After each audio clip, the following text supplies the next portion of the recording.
আল্লাহর ভয়ে জেনা বাদ দিলা, আল্লাহর কাছেই চাইলা, ধৈর্য আল্লাহর জন্যই ধরলা, আশা আল্লাহর কাছেই করো, তিনি কি তোমাকে ফেরাবে? তিনি হচ্ছেন উনি যিনি 99 জনকে হত্যা করার পর শুধু উনার কাছে শাস্তির ভয়ে আছে কিনা আমার মুক্তির উপায়, আমার কি ক্ষমা হবে, ক্ষমা কার থেকে?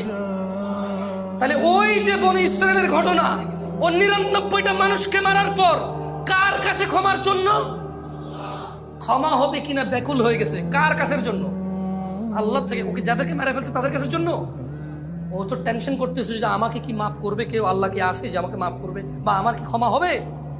99টা মারার পরও কি ক্ষমা পাবো আমি? আল্লাহ কি ওর জন্য জমিনকে কাছে করে দেয়নি? এই মাটি তুমি এক চুল নাড়তে পারবা? এই জমিন তুমি এক চুল নাড়তে পারবা?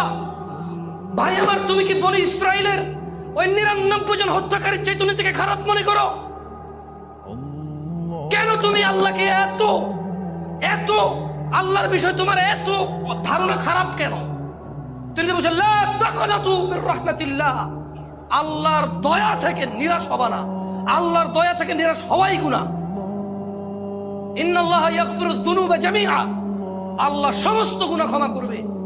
ইন্নাহু হুয়াল গফুরুর রহিম, কারণ তিনি হচ্ছে ক্ষমাকারী, দয়ালু। তুমি কি ওই যে পতিতালয়ের মহিলা তার চাইতেও খারাপ যে কুকুরকে পানি পান করিয়ে জান্নাতের বিষয় জেনে গেছে? আমাদেরকে আল্লাহ নবী সাল্লাল্লাহু আলাইহি ওয়াসাল্লাম জানাইছে যার বিষয় যে সে জান্নাতে প্রবেশ করবে। সে কি ছিল? পতিতা। কি ছিল? কি ছিল? তুমি কি তার চাইতে খারাপ মনে করো নিজেকে?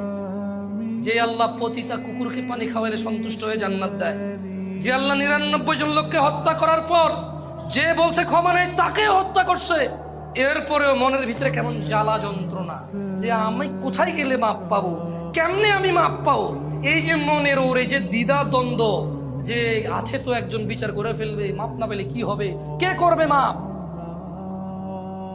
আল্লাহ তার জন্য যেই জমিন তুমি এক চুল নাড়তে পারো না, আরে নাড়বা কেমনে? ওই প্লেট একটু নড়ে গেছে দেখছো, বলতেছে যে ঢাকা শহর খালি করো, 24 লাখ মানুষ মারা যাবে, এত মানুষ মারা যাবে, তো ওই মাটি কি আল্লাহ কাছে করে দিছে? সুবহানাল্লাহ। বুঝছো তো যুবক ভাই আমার, আল্লাহ কেমন? হ্যাঁ, আল্লাহর বিষয়টা বুঝতে পারছো তো?